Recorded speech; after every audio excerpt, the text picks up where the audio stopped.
Hello दोस्तों। Hey guys, कैसे हो आप सब। अभी 11-12 बजे मैं सोने ही वाला था। सोने का टाइम हो ही रहा था रात के। तो अचानक से एक व्हाट्सएप ग्रुप में मैसेज आता है कि दिल्ली मेट्रो का रिज़ल्ट आ गया। तो मैं रिज़ल्ट देखने लगा वेबसाइट पे। तो देखा तो उसमें मेरा नाम नहीं था। 51 कैंडिडेट्स को कॉल किया था, 41 अपीयर हुए थे और 17 लोग सेलेक्ट करने थे। मैं चूँकि ओबीसी कैटेगरी में आता हूँ तो ओबीसी कैटेगरी से सिर्फ 3 ही लोग सेलेक्ट होने थे। तो उसमें मेरा नाम नहीं है। तो नाम नहीं देख के तो निराशा तो होती है। तो थोड़ी सी निराशा हुई। फिर 1 बज गया। नींद वैसे ही नहीं आ रही थी। सोचा आप लोगों से मैं बात कर लेता हूँ। तो क्योंकि रात का टाइम है तो 2 तारीख को रिजल्ट आया था, बट ये तो रात 12 बजे के बाद हो गए। तो आज 3 तारीख निकल गई है। तो 3 तारीख है और रात के 1-1:30 बजा है जब मैं ये वीडियो बना रहा हूँ। तो मैं अपना एक्सपीरियंस आपसे शेयर कर देता हूँ। जैसा भी है, खट्टा है, मीठा है, कुछ कुछ अचीव होता है, कुछ कुछ अचीव नहीं भी होता है। तो सब पार्ट है अपना। तो उसको पसंद नापसंद तो क्या, उसको एक्सेप्ट करना चाहिए। तो फाइनली इंटरव्यू का रिजल्ट आ चुका है 3 स्टेज का। तो मैं बताता हूँ। दिल्ली मेट्रो आप सबको पता ही होगा, Delhi metro rail corporation limited एक पीएसयू है, एक कंपनी है इंडिया की जो आती है ministry of urban and housing ministry में आती है।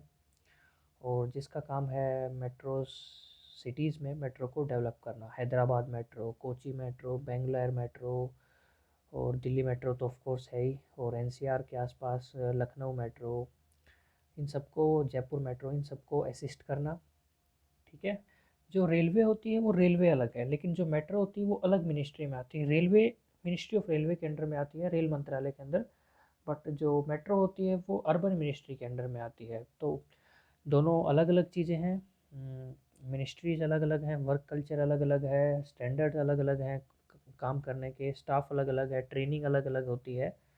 कुछ कुछ पोर्शन कॉमन है, बट इन ऑल टोटली अलग अलग लोग हैं यहाँ आपस में। तो दिल्ली मेट्रो में इंजीनियर्स की पोस्ट निकलती हैं। तो जूनियर इंजीनियर भी भरे जाते हैं और असिस्टेंट मैनेजर जो एग्जीक्यूटिव कैडर होता है, ऑफिसर कैडर होता है, उसको ये लोग असिस्टेंट मैनेजर बोलते हैं। तो मैंने भी एक फॉर्म फिल किया था। फॉर्म जो था वो 2019 में आया था।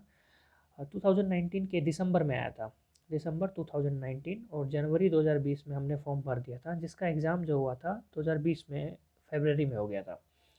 पोस्ट थी असिस्टेंट मैनेजर। क्योंकि मैं इलेक्ट्रॉनिक्स ग्रेजुएट हूँ तो मैं भर सकता था सिर्फ और सिर्फ सिग्नल एंड टेलीकम्युनिकेशन। तो signal and telecommunication assistant manager exam हुआ था फरवरी में। आप सबको पता ही है एग्ज़ाम कैसे होता है। इसमें 120 क्वेश्चंस आते हैं, जिसमें स्टार्टिंग में 90 क्वेश्चन जो होते हैं आपके, वो आई थिंक 90 क्वेश्चन नहीं, 75 क्वेश्चन होते हैं शायद से टेक्निकल में। यस। 120 क्वेश्चंस आते हैं। तो 75 जो क्वेश्चन रहते हैं वो टेक्निकल के रहते हैं, आपने जो आपकी जो इंजीनियरिंग ब्रांच है उसके रहते हैं। फिर 15 क्वेश्चन जीके के होते हैं, 15 क्वेश्चन मैथ्स के होते हैं, एप्टीट्यूड के होते हैं, और 15 क्वेश्चन रीजनिंग के होते हैं। तो 45 क्वेश्चंस तो जनरल अवेयरनेस, जनरल एप्टीट्यूड के लिए होते हैं, और 75 क्वेश्चन आपकी ब्रांच की नॉलेज चेक करने के लिए होते हैं। फिर उसके तुरंत बाद पेपर 2 होता है, जिसको हम कहते हैं इंग्लिश पेपर। इंग्लिश पेपर काफ़ी टफ होता है, उसमें 60 क्वेश्चंस रहते हैं। तो इन सब से 3 टाइम्स लोगों को शॉर्ट लिस्ट किया जाता है इंटरव्यू के लिए। तो फाइनली जो रिजल्ट आया था वो अप्रैल में आया था 2020 में। बट आपको पता है साल 2020 तो टोटल कोरोना को समर्पण गया है, लॉकडाउन को समर्पित गया। हम अपने घर में दूध की थैलियाँ धोते रहे हैं, बाहर से सब्जी आते थे उसको धोते रहते, क्योंकि छूने से इतना डर लगता था। हेयर कट हमने खुद ही घर पे करने सीख लिए थे। तो वो सब तो ठीक है। और तो एक्चुअली हुआ क्या था, अप्रैल में मैंने अपना रिज़ल्ट चेक नहीं किया था। मुझे पता नहीं था कि रिज़ल्ट भी आ गया दिल्ली मेट्रो का, और मैंने कोई चेक नहीं किया था। तो मैं नॉर्मली अपना चलता रहा। तो इवेंचुअली क्या होता है, नवंबर दिसंबर में मुझे मेल आता है इनका, दिल्ली मेट्रो की तरफ से, और एसएमएस भी आता है कि आपका जो इंटरव्यू है वो हमने जनवरी में शेड्यूल किया है। तो मैं देखता हूँ ये मेरे को मेल कैसे आया। फिर मैं जब जाके वेबसाइट पे देखता हूँ तो हाँ, जो रिज़ल्ट आया था उसमें मेरा नाम था। तो ठीक है, मुझे खुशी हुई। मुझे शॉर्ट लिस्ट किया गया इंटरव्यू के लिए। जो मेरा इंटरव्यू शेड्यूल था 7 जनवरी को रखा गया था। तो फिर दिसंबर और जनवरी में इंटरव्यू होने स्टार्ट हो गए थे काफ़ी लोगों के। तो जो कि अच्छा था, इंटरव्यू होने स्टार्ट हो गए थे। तो उस वक्त मैं इंडियन रेलवे में ज्वाइन कर चुका था एज ए जूनियर इंजीनियर, और मेरी ट्रेनिंग चल रही थी। मैं पोस्टेड हूँ, मैं वर्किंग में हूँ फ़िलहाल। और मैंने लीव लिया फिर 2 दिन के लिए एग्ज़ाम में प्रिपेयर करने के लिए। और मैंने कुछ दोस्तों से भी पूछा। तो इस वीडियो में यार मैं सेलेक्ट तो नहीं हुआ, बट मैं इंटरव्यू दिया। बट मैं उसका अपना एक्सपीरियंस आपसे शेयर करना चाहता हूँ कि फाइनली इंटरव्यू के दिन क्या हुआ। मैं तो इंटरव्यू जो था, वीडियो लंबी हो सकती है तो सिर्फ वही लोग सुनिएगा जो मुझसे जुड़े हुए हैं, और थोड़ा सा बुरा लगेगा जो लोग मुझे जानते हैं, और खुशी होगी जो लोग मुझसे जलते हैं उनको कि मेरा सिलेक्शन नहीं हुआ। तो ये वीडियो तो उनके लिए बहुत अच्छा होने वाला है और काफ़ी ना चाहने वालों के लिए तो खुशी की बात है। तो इंटरव्यू तो हुआ, तो मैं अपना एक्सपीरियंस आपसे शेयर कर रहा हूँ कि उस इंटरव्यू में मेरे साथ क्या क्या हुआ, क्या क्या क्वेश्चंस पूछे गए। इन फ्यूचर अगर कोई स्टूडेंट है जो दिल्ली मेट्रो में प्रिपेयर होना चाहता है और इस वीडियो को देख रहा है, तो इस वीडियो को देख सकता है। वो सोच सकता है कि कैसे इंटरव्यू होता है, कैसे वो रेफरेंस ले सकता है। तो इंटरव्यू का जो दिन था वो पहले ही आपको डिसाइड करके बता दिया जाता है। लिस्ट आती है कि इस दिन आपका इंटरव्यू होगा। तो चूँकि 7 तारीख को मेरा इंटरव्यू था, तो 6 तारीख को एक लास्ट कॉल आ जाता है ऑफिस की तरफ से, रिमाइंडर कॉल, कि आपका 7 तारीख को इंटरव्यू है, आप आ रहे हो ना। हम कहते हैं हाँ हाँ हम आ रहे हैं, श्योर हैं। तो हमको टाइम देते हैं। टाइम हालांकि नोटिफिकेशन में जो आपको मेल आती है उसमें लिखा भी रहता है। तो उसमें एक मेल आती है, उसमें वो फ़ोन से बताते हैं कि सर आप प्लीज़ 8:15 पे आ जाना। तो आप सब लोग अपना रेडी होके आप जाते हैं। तो ये एग्जीक्यूटिव कैडर में आपका इंटरव्यू है, आप ऑफिसर के लिए आप जा रहे हैं, असिस्टेंट मैनेजर के लिए। तो आप मैं चाहता हूँ कि आप वेल ड्रेस जाएँ, काफ़ी अच्छे से तैयार होके, और फॉर्मल्स पहन के जाएँ। It's will be very much better. आप फॉर्मल्स में रहें और आप प्रॉपर हेयर कट के साथ जाएँ। दाढ़ी वाड़ी ये सब बड़ा हुआ नहीं होना चाहिए। एक प्रॉपर एक जो डेकोरम रहता है इंटरव्यू का, जो ड्रेस कोड रहता है, उसमें आप ज़रूर जाएँ।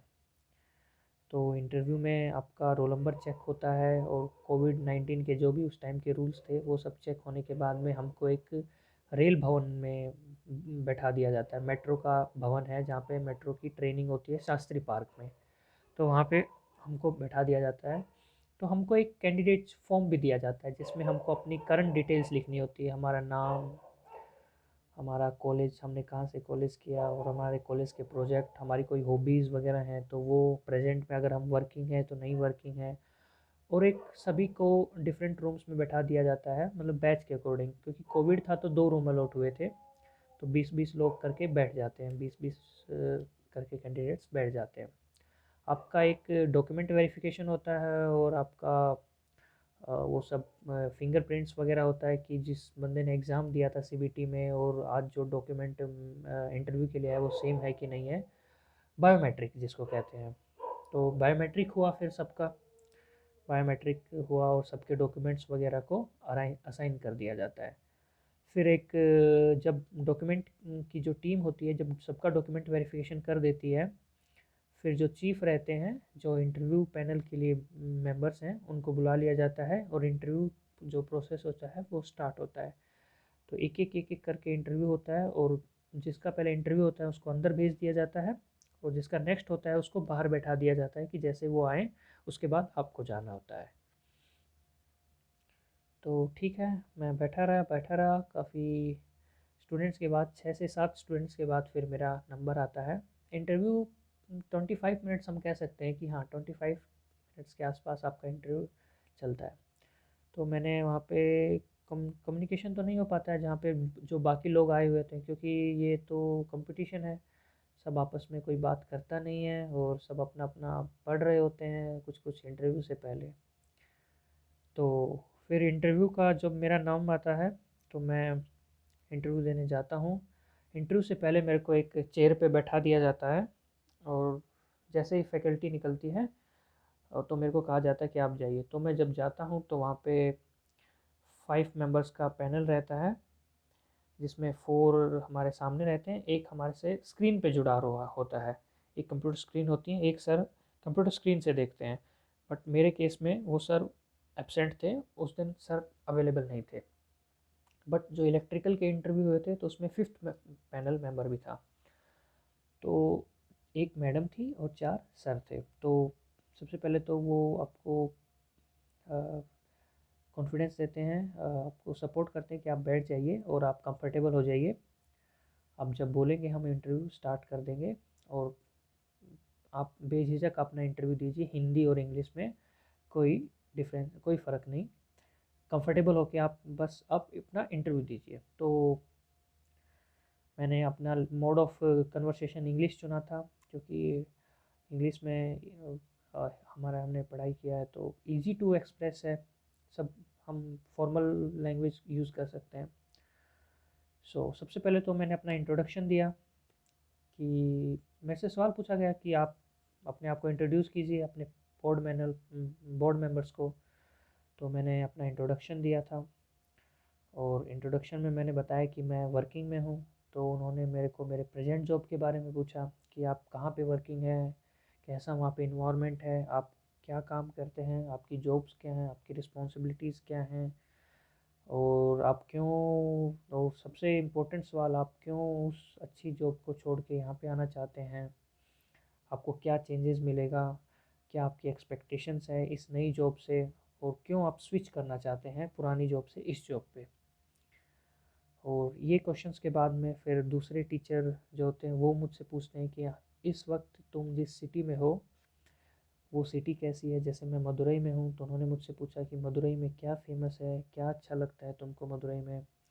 और मदुरई में आप सबको पता है हमारे late president doctor APJ Abdul Kalam ji का घर है, वो वहाँ से बिलोंग करते हैं। तो उनके बारे में मुझसे पूछा गया कि क्या जानते हो उनके बारे में, क्या उनका कनेक्शन है उस जगह से है। वो रामेश्वरम से हैं, जो कि मदुरई डिवीज़न में ही आता है। और मैडम ने मुझसे हॉबीज़ के बारे में भी पूछा, क्योंकि हॉबीज़ के बारे में सबसे पूछा जा रहा था। तो मैंने हॉबी अपनी एज ए यूट्यूबर लिखी थी, तो जो कि मैं हूँ, मैं अपना यूट्यूब पे कंटेंट क्रिएटर हूँ। मैं अपना कंटेंट, अपने एक्सपीरियंस स्टडी से रिगार्डिंग आपसे शेयर करता हूँ और जो भी कैंडिडेट्स हैं उनकी हेल्प करता हूँ कि आप भी अगर आप पढ़ रहे हो तो कैसे हो। सो फिर दोबारा से उन्होंने मेरे से क्वेश्चन पूछे। मैं हरियाणा से बिलोंग करता हूँ तो उन्होंने मेरे से होम सिटी के बारे में पूछा। और हरियाणा में जो है पानीपत काफ़ी फेमस है, हिस्टोरिक पॉइंट ऑफ व्यू से पानीपत से रिगार्डिंग क्वेश्चन पूछे गए, अम्बाला से रिगार्डिंग क्वेश्चन पूछे गए। अम्बाला में कल्पना चावला जो एस्ट्रोनॉट्स थी उससे क्वेश्चन पूछे गए, वो काफ़ी फेमस हैं, पूरे इंडिया में नहीं पूरे वर्ल्ड में। और मेरे स्टेट से फ्रीडम फाइटर्स के बारे में पूछा गया कि नेशनल लीडर्स कौन है तुम्हारे स्टेट के जो अच्छा किया है, इन्होंने फ्रीडम फाइटर्स के बारे में पूछा। और कुछ बेसिक स्टेट पॉलिटिक्स से क्वेश्चन पूछा, प्रेजेंट में पार्टी कौन है और रूलिंग पार्टी कौन है और इलेक्शन वगैरह के बारे में। कुछ उन्होंने जनरल अवेयरनेस भी पूछा मुझसे, राज्यसभा वगैरह क्या होती है, और रेल सबसे पहले कहाँ चली, मेट्रो सबसे पहले कहाँ चली, और रेलवे कितना बड़ा यूनिट है, मेट्रो कितनी बड़ी यूनिट है, रेलवे और मेट्रो में कितना डिफरेंस आप सबको पता होगा।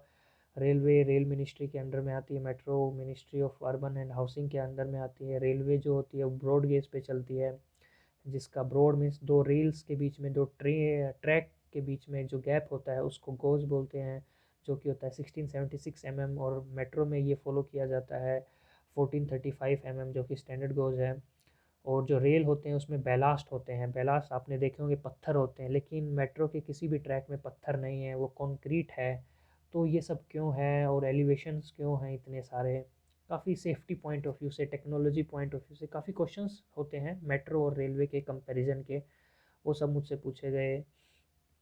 और मैं इलेक्ट्रॉनिक्स कैंडिडेट हूँ, तो मुझसे अपनी ब्रांच के भी कुछ क्वेश्चंस पूछे गए कि एंटीना क्या होता है और पीसीएम क्या होता है, मॉड्यूलेशंस क्या होता है, मॉड्यूलेशन टेक्निक्स क्या होती हैं।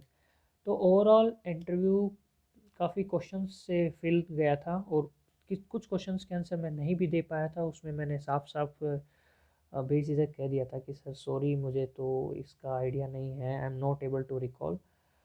सो मैंने अपनी तरफ से इंटरव्यू अच्छा ही दिया था। सब लोग अच्छा ही देते हैं, अब ऐसा तो है नहीं कि सबको बुलाया जाता है, लोग सेलेक्ट होते हैं।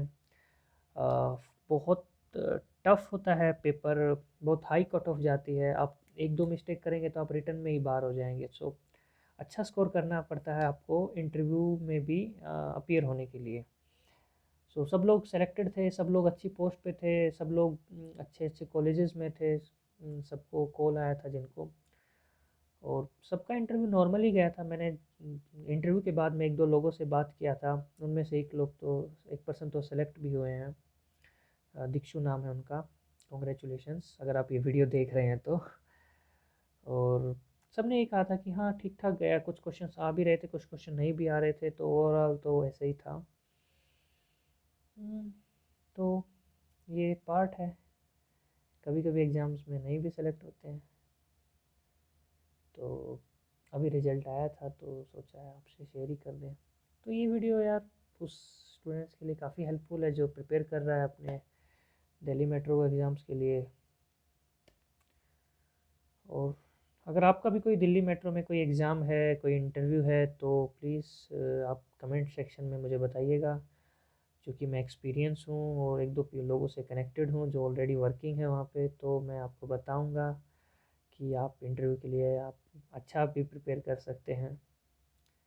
तो ठीक है, कुछ और प्रिपरेशन करेंगे फिर आगे, देखते हैं कहाँ क्या रहता है।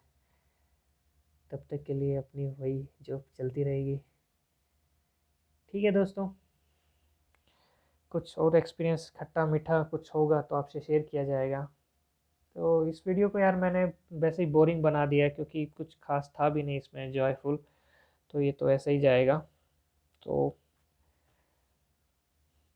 Please support my channel, thank you.